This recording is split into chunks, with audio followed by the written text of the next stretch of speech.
جب میری بہنیں بیٹیاں میری بچیاں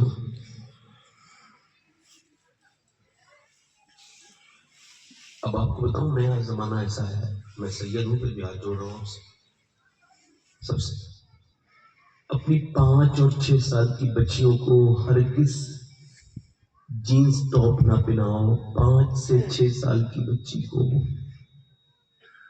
اگر آپ نے پہنایا تو بڑے ہو کر کے دنیا کی کوئی طاقت اس کو اسلامی لباس نہیں پہنا سکتی۔ جو پہنا رہی ہے یہ سخت گنہگار ہے، لعنت ہے ان پر پہنانے والی۔ اما عائشہ فرماتی ایک عورت نے صرف مردوں کا جوتا پہنا تھا، حضور نے اس پہ لعنت فرمائی کہ جتنی اپنی چھوٹی چھوٹی بچیوں کو جینز ٹاپ پہنا رہی ہیں یہ بربادی کی طرف لے کے جا رہی ہے اپنی بچیوں۔ تو بتاؤ جو بچی بچپن میں جینز پہنے گی بڑے ہو کے برقع پہن سکتی؟ اور آج کل ہو رہا ہے نہیں ہو رہا ہے؟ دیکھا ہے نہیں دیکھا ہے؟ ہاتھ جوڑ رہا ہوں میں سے، یہ لوگ نسلیں برباد ہو جائیں گی۔ اور سنو میری طرف دھیان دو، 12 سال پہلے کی بات ہے، تقریباً 15 سال ہو گئے ہوں گے، میں نے ایک لڑکی کو ٹوکا، 10-11 سال کی تھی، جینز پہن رہی تھی، اس کے باپ سے کہا، اس کے بھائی سے، تمہاری بہن بیٹی تمہیں یہ پردے میں ایسے کرو، یہ جینز پہن رہی، سمجھاؤ اسے۔ کہنے لگا آپ اپنا کام کیجئے، میری بیٹی کے بارے میں الٹی سیدھی مجھ سے باتیں کرنے لگا، میں خاموش ہو گیا۔ مگر پھر اس کے بعد کچھ دنوں کے بعد یعنی 10 سال کے بعد وہی لڑکی تھانے میں تھی اور اس کا باپ اس کے پیروں میں اپنی ٹوپی رکھ کے کہتا تھا میری عزت بچا لے، وہ ہمارے مذہب کا نہیں ہے، چل۔ وہ کہنے لگی باپ جب میں چھوٹی تھی تب تو نے مجھے نہیں بتایا، اب تو میں بہت غلط جگہ جا چکی ہوں، اب میں پیچھے نہیں جا سکتی، تو پہلے اپنے آپ برباد نہ کرو اپنے آپ۔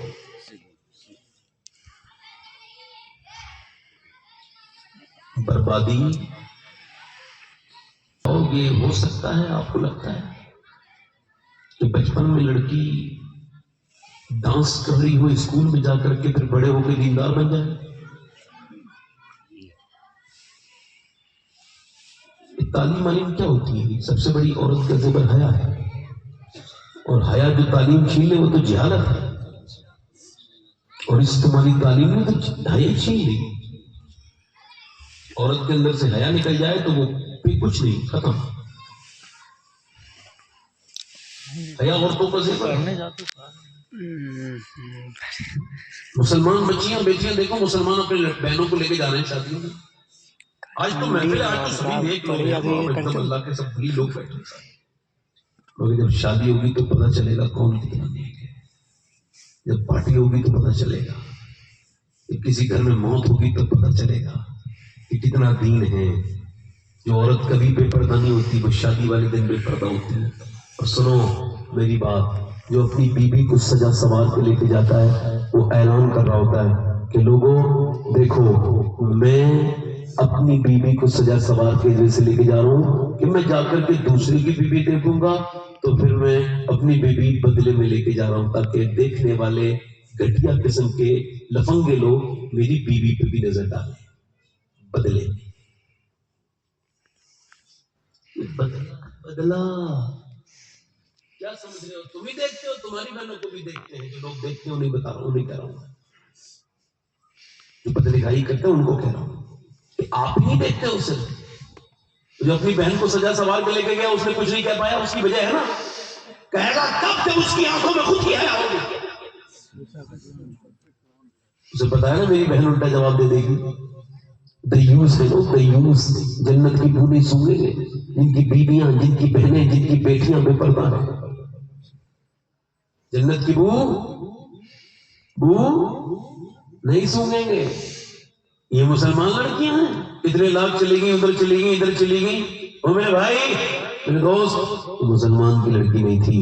مسلمان کی لڑکی تو الگ ہوتی ہے، اس کا تو مزاج الگ ہوتا ہے، وہ الگ بات ہے کہ مسلمانوں کا پیدا ہوئی، اس کی ماں کوئی بدتمیز تھی، بے حیا تھی، بے شرم تھی، بے غیرت تھی، اس نے اپنی بیٹی کو وہ نہیں سکھایا جو اس کو سکھانا تھا، اس نے تو بربادی کی طرف لے گئی اپنی بیٹی کو، اس کو گانے سکھائے، ناچ سکھایا، فلم دکھائی، اور پھر وہ بڑے ہو کر کے اس نے کیا کیا اور بغاوت کر دی غیر مسلموں کے ساتھ۔ مسلمان لڑکی چلی گئی، ان کے ماتھوں پر نشان لگے غیر مسلموں کے۔ اللہ اکبر، میری طرف دیکھو میرے بھائیوں اور میرے دوستوں، ادھر دیکھو، میری بات سنو، مسلمانوں میں دو طرح کی لڑکی پائی جاتی ہے. ابھی کچھ دنوں پہلے جب نتیش کمار نے ایک مسلمان لڑکی کا حجاب کھینچا تو پوری مسلمان ناراض ہو گئے. یہ کیا کیا مسلمان لڑکی کا؟ اس نے غلط کیا، گھٹیا کام کیا، بالکل قابل مذمت کام ہے. مگر میرے کہنے کا مطلب یہ ہے کہ اس نے اگر ایک مسلمان لڑکی کا حجاب اتارا تو پورے مسلمان فیس بک پہ لڑنے لگے، یوٹیوب پہ لڑنے لگے، اسے گالیاں دینے لگے. ٹھیک ہے، اچھا کیا، مگر سوال یہ ہے کہ تم نے اسے تو گالیاں دی اور تم نے خود جو اپنی بہن بیٹیوں کے لباس اتروائے ہیں، ان کے چہرے کے نقاب غائب کیے ہیں، تو پھر اس کے بارے میں بھی کچھ بولیں گے نہیں بولیں گے؟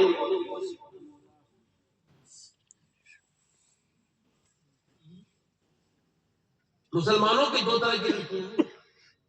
ایک تو مکے میں جا کر بھی بے پردہ ہی رہتی ہے، میک اپ بھی کرتی ہے. میں نے کتنی بے حیاؤں کو دیکھا ہے، بے غیرتوں کو دیکھا ہے، بے شرموں کو دیکھا ہے. وہ حرم میں جا کر بھی بدتمیز عورتیں اپنا ادھر کعبے میں یہ جاتی ہیں تو بے حیائی کے ساتھ مکے کی گلیوں میں گھومتی ہیں اور حیران ملی کہ یہ پھر گلی گھومتی ہیں میک اپ کر کے. معاذ اللہ، مدینے میں میں نے موت میں عورت نہیں باز آ سکتی.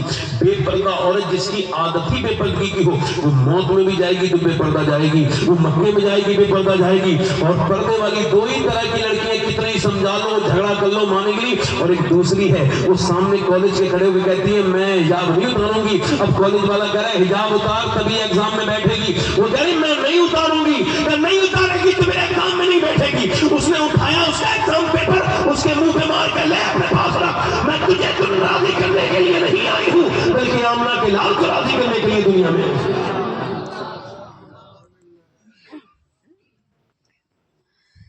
اس کی وجہ ہے کہ ماں حیات دار رہے گی تبھی تو بیٹی حیا والی بنے گی. اور میں ہر تقریر میں کہتا ہوں، یہاں بھی کہہ رہا ہوں، میری ہر تقریر میں یہ بات میں کہتا ہوں، آج بھی کہہ رہا ہوں کہ میں اللہ کا شکر سے یہ دو مقدس یہ وصیت کر چکا ہوں. جب میں مروں تو میری قبر میں مجھے دفن کرنے سے پہلے میرے سینے پر فلسطین کی لڑکیوں میں سے کسی ایک کا جوتا رکھ دینا، تاکہ اللہ مجھے اس جوتے کی برکت سے بخش دے. کیوں؟ انہوں نے یہ بیان دیا ہے جب ہم رات کو سوتے ہیں تو پہلے قرآن پڑھتے ہیں، پھر پردہ کرتے ہیں، پھر سو جاتے ہیں. کسی نے کہا قرآن پڑھ کے تو کوئی نہیں، پردہ کر کے تو کوئی نہیں سوتا، آپ کیوں سوتی ہو؟ رات کو تو پردہ اتار دیتی ہیں عورتیں. تو اس وجہ سے بم گراتا ہے اسرائیل تو ہمارے گھروں میں ملبے بن جاتے ہیں اور ملبوں میں سے نکلتی ہیں لاشیں.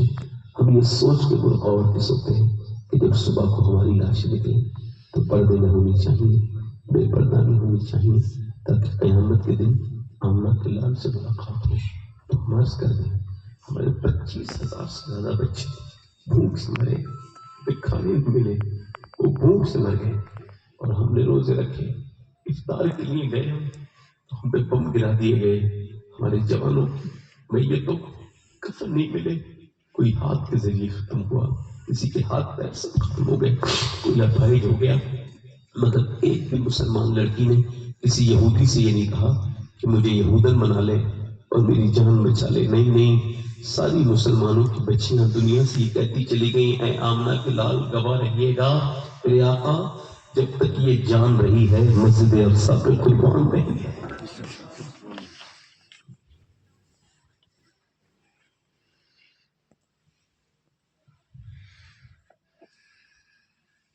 وہ کہتی تھی کہ ہم آپ کی بیٹی خاتون جنت کو نہیں بھولیں، ہم پردہ نہیں چھوڑیں گے. قرآن پڑھتے پڑھتے نعرے اللہ کے رسول کے نعرے لگاتے لگاتے دنیا سے. اب وہ مسلمان مانو یا یہ جو مجرے کر رہی ہیں انسٹاگرام پہ فیس بک پہ جو ناچ رہی ہیں، ان بدبختوں کو مسلمان مانو؟ بتاؤ کسے مسلمان مانو؟ بتاؤ.